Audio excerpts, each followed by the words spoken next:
All right, guys, welcome to Flav Orion's MMA show. I'm your host, Flav Oriana, brought to you by Four Corner Sports.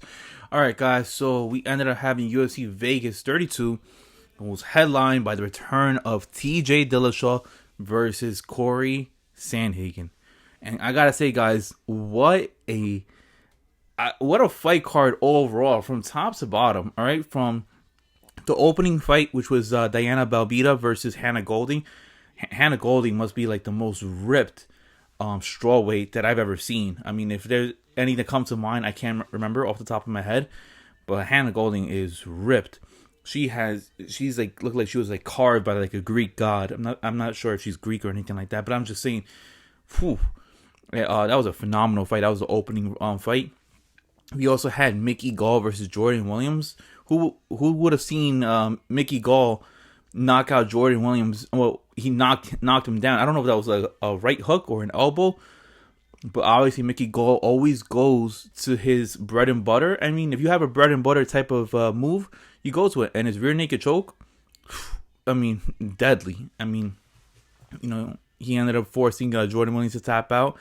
Julio Arce, you know, he had a phenomenal fight against Andre Ewell. I mean, shout out to Queens. I mean, what's it called? Julio Arce, who trains out at Tiger Showman in Bayside, Queens. I'm gonna be one of those people that's gonna try to go out to his camp and hopefully at some point try to get in contact with him. Hopefully, you know, he responds and, you know, maybe we could get something going, possibly an interview or something along that lines. We also had Punta Soriano versus Brendan Allen. I mean, we were able to see Punta Soriano get past the first round and against somebody as experienced as Brendan Allen. And I mean, we've seen Brendan Allen, you know, have big fights. You know, his fights with Sean Strickland, Kevin Holland. You know, good fighter and all. Louisiana tough. I mean, but yeah, Soriano just needs to get, you know, I guess have a better cardio. Brendan Allen, good victory on his end. But yeah, guys, so we're going to go into the main card, all right, for UFC Vegas 32. And it's the fight that I couldn't wait any longer. It's the fight that you guys couldn't wait any longer. And it was the people's main event. It was Adrian Yanez versus Randy Costa. All right. Guys, if you guys missed this fight, shame on you, because this is a fight that everybody had even said it, and I was glad that Dana White even said it too in his whole segment up. If you don't know, now you know. It was a fight to watch. It was a fight to see, and it lived up to the hype. It lived up to the hype more than Soriano versus Brendan Allen. I mean, that was also part of Dana White's segment of the if you don't know, now you know. But Yanez versus Costa, I mean, if this was on any other card, if this actually would have been on this week's card that's coming up with Sean Strickland versus Uriah Hall, that would have been, you know, all that we would have been talking about. But Yanez and Costa, I don't know if he's been training. I think he says, I think they said that he trains at Stanford MMA. If that's the case, if he does, I thought it was the American Top Team.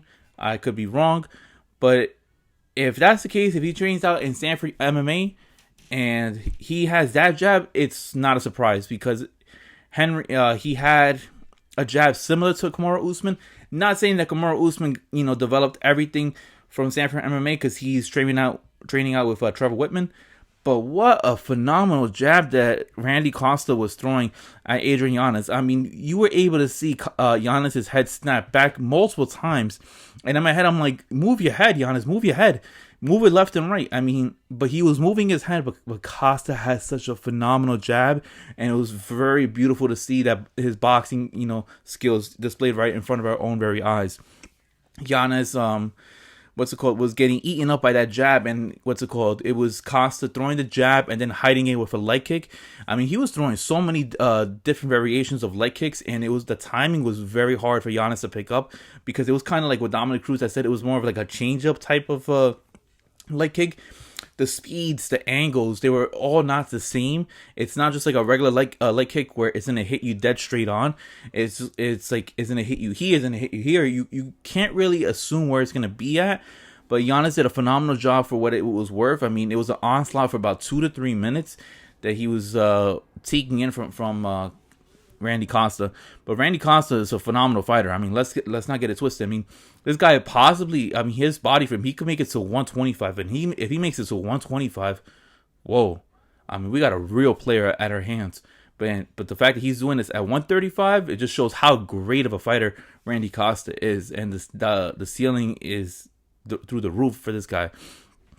But Adrian was able to answer back later in the first round. It was Costa had such a phenomenal first 3 minutes of the round that the judges saw it, and I saw it too, that Costa won round one. Yanez just finished strong towards the last minute and a half, and he was able to get a better feel of the timing of the jab, a better feeling of how the movement and the pace was going to go. And then going into round two, it was all Adrian Yanez. Adrian Yanez was, countering everything that Costa was throwing at him. Sure, Yanez was still absorbing punches and stuff like that. I'm not saying that he was able to avoid everything, but the counter game is what fits best for Adrian Yanez. And Adrian Yanez was able to counter anything that, Costa was throwing towards him. And we were able to see, the boxing skills, the onslaught, all right? And came to a point where he ended up he ended up making Costa's nose bleed. And yes, Yanez was bleeding as well too. But he was able to pressure Costa against the cage, and he just started wailing in, on the combinations. He threw a sick. I think it was a left hook towards the liver. It hurt Costa. He followed that up with a left uppercut again, and then just started throwing punches like crazy, forcing Costa to go down to one knee. And then after that point, it was just like as if Yanez saw red, and he just started throwing everything but the kitchen sink, forcing the ref to stop the fight, forcing the fight to end, and Yanez is the winner. It was a phenomenal fight. One of the best prospects, prospect versus prospect matchup that I've seen in quite some time. I mean, these two have very high ceilings, and they have so much skill. I won't be surprised if we see them fight another time, and then possibly another time. But yeah, these two will definitely fight again at some point in their careers. I mean, Yanez has such a high ceiling. This guy could be, I could see him contending for a title within the next 2 to 3 years. And Costa the same thing. I see a lot of fighters at 135 having a hard time trying to deal with Randy Costa's jab. The only thing I got to say about Randy Costa is that he got to build more cardio. I mean, he was able to get out of the first round, went to the second round, and you saw the difference of how his fluidity was, his speed, the speed of the jab, the way that he was breathing. Costa needs to just improve on that cardio, and I think he'll be just fine. With Adrian Yanez needs to be able to move his head a little bit and make sure that doesn't take a large amount of damage in one round, because who's to say that the next time he does that against a more skilled fighter, that Yanez is going to be able to pick up the victory in the next round. It's, you learn from your mistakes, whether in a win or a loss, and then you improve later on. But very happy to see how that fight ended up turning out. Going into the next fight, we had Macy Barber versus Miranda Maverick. Now, this is another fight, prospect versus prospect, that I was very interested in seeing, because of the fact that Miranda Maverick, right, she's at the point where people were seeing Macy Barber as somebody that's a threat, somebody that's very young, at 24 years old, a threat to possibly climb up the rankings very quickly and making a title run. All right. And Macy Barber coming up back-to-back losses against Roxanne Modafferi and Alexa Grasso. The Alexa Grasso, clear that she lost. All right. Roxanne Modafferi, I still hold this to this very day, that if she didn't tear her ACL in the middle of that octagon, that she would have been able to dominate Roxanne Modafferi. Because the fight where she ended up having against Roxanne, the tides had turned in that first round when she ended up tearing her ACL. But good on her that she was able to tough it out and would last those extra 2 rounds. But yeah, I'm still sticking with that Macy would have definitely beat Roxanne. But anyways, going into Maverick versus Barber, I was picking Barber to win. but I wasn't 100% confident because of the fact that I was thinking like, man, Maverick is such a good fighter. I mean, she is very tough. She's very big for that weight class. So is Macy Barber. All right, they both ladies cut a decent amount of weight to get to 125, but Maverick wasn't able to bully around Macy Barber like she's able to do with other fighters. Right, you weren't able to see Maverick bully Barber like what she was able to try to do with Jillian Robertson or her previous opponent. And Barber wasn't able to do the same thing either to Maverick. I felt like Barber was fighting, from the far distance, and Maverick knew that she needed to close in distance to try to get a hold of Macy. The one thing with Macy is that she has dynamo in her hands. She has the ability to knock somebody out with a one-punch knockout, because we saw in that Alexa Grasso fight that even though Alexa Grasso is the better boxer between the two, Macy has the heavier hand. And whenever Macy was able to land in that fight between Alexa Grasso, you saw the difference on how Alexa was able to react within those punches. But going into Maverick and Barber, I had Maverick winning rounds 1 and 2, and Macy winning round 3, because Macy ended up having more clinch control and displaying more of her power, especially in those clinch situations. As she's getting out, she's throwing a big left elbow, and Maverick eating it. But Maverick was throwing more punches, controlling more of the octagon, and having Macy having her back against the cage. That's why I ended up giving Maverick rounds 1 and 2. Overall, the judges kind of messed this up. They had Macy Barber winning. I believe they ended up giving Barber rounds 2 and 3, because round 3 was clearly Macy ended up winning that round. But it just sucks for Miranda Maverick, because she should have been able to win. All right, me as a Macy Barber fan, I could clearly see that Maverick did win the fight, but it sucks for Barber because Maverick, because she should have been able to win, but it didn't happen. I think personally, what's next for Miranda Maverick, I could see her fighting somebody, up in the rankings, sort of like what happened to Marlon Chito Vera last year when he got robbed of the fight against Song Yadong, and they ended up giving him an upper echelon opponent. But yeah, so I see that happening with Miranda Maverick. I see Miranda fighting somebody like a Roxanne Modafferi. If she's to lose to Tatiana Suarez, which those two ladies are supposed to be fighting at September's pay-per-view card. I think it was a UFC 266, 7. So many of these numbers off the top of my head. But yeah, with Macy Barber, she called out at Jessica Ai. I actually would like to see that matchup, because Jessica Ai, she looked pretty good in her fight against Jennifer Maia. So, sign me up for that matchup. Going into the next fight, we had Derek Minner versus Darren Elkins. The Damage himself fighting Derek Minner. And, man, it just seems like every time that we see a Darren Elkins fight, we always see him getting beaten up, getting messed up, and then right before, he sees that, if he doesn't change his ways, Darren Elkins, puts on like this different, kicks it into like high gear, and he finishes the fights, or he ends up getting the decision win. And that's the same thing that we ended up seeing against Derek Minner. Elkins was getting, hurt by Derek Minner. And then in round 2, you just see Darren Elkins just pick it up and then just get the finish. Gets the victory over Derek Minner. What can you say about Darren Elkins?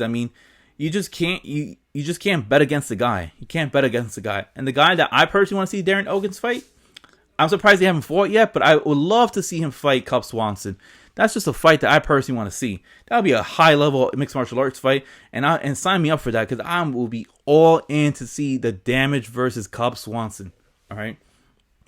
And then going into the co-main event, we had Raulian Paiva versus Kyler Phillips, who was supposed to be Rafael Asuncao, but he had to withdraw from the fight. So Raulian Paiva goes up a weight class. He goes from flyweight to bantamweight to fight the Matrix himself, Kyler Phillips. Guy has some nice flashy suits that his mom, makes for him. Kyler Phillips, I would love to, buy one of those suits that your mom makes, because those suits look fire. But on a side note, judge decision. the judges kind of messed this fight up because Kyler Phillips had an excellent first round, and it honestly could have been scored a 10-8, and I kind of scored a 10-9, but when I rewatched that fight all over again, all right, and just seeing the amount of damage that Raulian Paiva ended up taking, and I'm surprised that he didn't get knocked out. I'm like, wow. I believe Kyler Phillips threw 40 significant strikes in that first round. That is a lot of significant strikes, and that's good on Raulian Paiva on how good of a chin he has. And maybe the fact that he was struggling trying to cut down to 125 and him not having that much of that drastic of a weight cut kind of improved his chin and was able to withstand the fact of he's able to absorb all that damage. But then going into rounds 2 and 3, Raulian Paiva ended up taking control of that fight, and he ended up dominating on the ground game, and the Matrix didn't have really much answers for that. And going into the judge's decision, I had it going into a draw, but the judges saw it as, Raulian Paiva did enough to win the fight. They didn't score it as a 10-8 round in round 1. They scored it as a 10-9. I don't understand the criteria for how the judgings go, the scoring for the judges go in Nevada, but something needs to get fixed because now it sucks for, the Matrix because of the fact that it should have been a draw, but it gets now scored as a loss for him because the judges did not score it a 10-8. Something needs to be done with the judge scoring because of the fact that you had three fights in this card that the judges played a factor. They played a factor, and the wrong person ended up getting the victory. All right, and then going into the main event, we had Cory Sandhagen versus TJ Dillashaw. This is the fight I was waiting for. All right, and I was telling a lot of my friends that watch mixed martial arts, you got to watch this fight. I don't care what you're doing. Stop what you're doing and just watch the main event because the two-time bantamweight champion is returning against fighting his former training partner, Cory Sandhagen. And last time we seen Cory Sandhagen, he was knocking out Marlon Moraes with that spinning wheel kick, and then he ended up knocking out Cold Frankie Edgar with the flying knee. And last time we saw TJ Dillashaw got dominated by Henry Cejudo on the first ever ESPN card at the Barclays Center in Brooklyn, New York. Him trying to go down to flyweight, and then after that, a couple months later, he got suspended for popping EPO into his system. So Dillashaw serves his suspension. He's able to get he's able to get a fight against Cory Sandhagen. And guys, TJ Dillashaw looked pretty good in this fight. All right. Cory Sandhagen is a monster. He's a savage. He's way too big for that weight class, all right? I personally think that at some point he's going to have to go up to featherweight at least. I mean, I wonder what weight does Cory Sandhagen walk around naturally when he's not training. But yeah, Sandhagen is a monster because normally a lot of bantamweights would have been knocked out with the punches that he was throwing to Dillashaw. But Dillashaw is a monster, and he looked great after his 2.5-year layoff. Dillashaw ate a flying knee in the first round. That turned it into a body lock scissor chokehold, and Dillashaw was able to get through it. I think Sandhagen needs to get a really good jiu-jitsu coach because he had that lock in pretty well, and he was turning. I don't know why. Even Daniel Cormier has said it too. Why you're rolling your body when you have the thing locked in? All he had to do was just squeeze as hard as he can and then wait to see if Dillashaw was going to tap. But yeah, Sandhagen's grappling, his jiu-jitsu is pretty bad because if this is what you want to see, if this is what you're displaying out there for the public, you're going to have a very difficult time, buddy, against somebody like Aljamain Sterling. Aljamain Sterling has one of the best jiu-jitsu in that division, and Aljo ended up smoking Sandhagen inside of 45 seconds when they ended up fighting at UFC 250. Yeah. I mean, he's lucky that Dillashaw wasn't even half the jiu-jitsu artist that Aljamain Sterling is. But yeah, Dillashaw looked good in round 1. It looked like something happened with Dillashaw's left knee.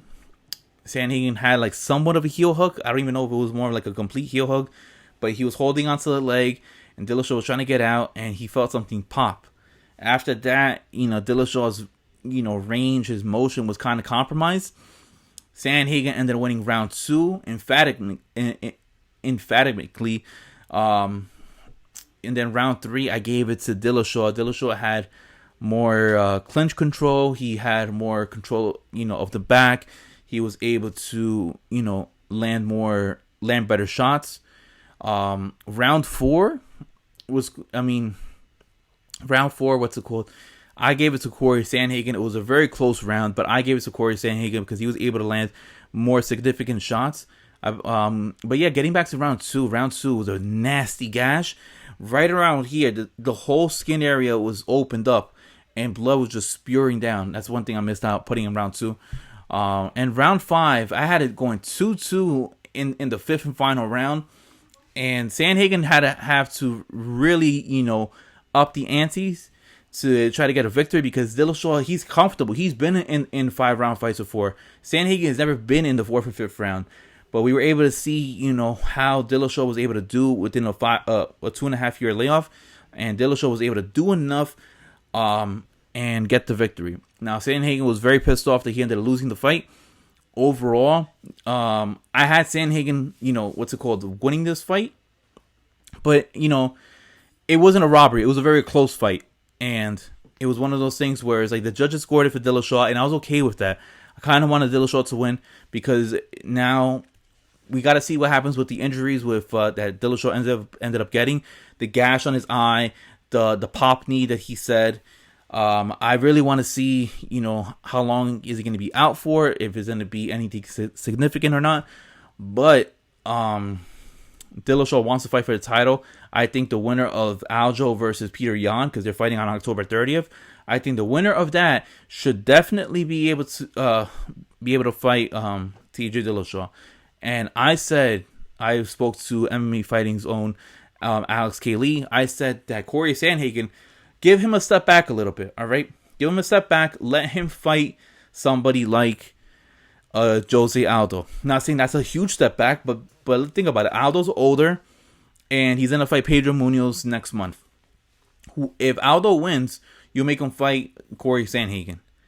And if Sandhagen is able to get a victory off of him, then you can push him forward, and maybe you can ride the coattails of him fighting TJ Dillashaw. And if he's able to get a victory over TJ Dillashaw, barring if he loses in the title fight, then Sandhagen can build off the theme of, hey, you know what?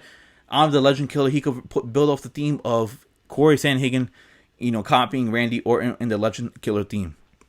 But yeah, guys, what a phenomenal card. I'm very excited to see what's going to transpire in the later months. And it's just, high-level mixed martial arts. That's all we want to see. We want to see some high-level mixed martial arts, and we were able to see it this past Saturday. But this weekend, we're going to have Sean Strickland versus Uriah Hall. I think in the co-main event, we're going to have Chris Dawkins fighting. And Cheyenne Bays is also fighting on this card for this Saturday on the 31st. So can't wait to see what's going to happen for that fight. And then the week after that, we're going to have Derek Lewis versus Cyril Gane in a pay-per-view for the interim title belt, at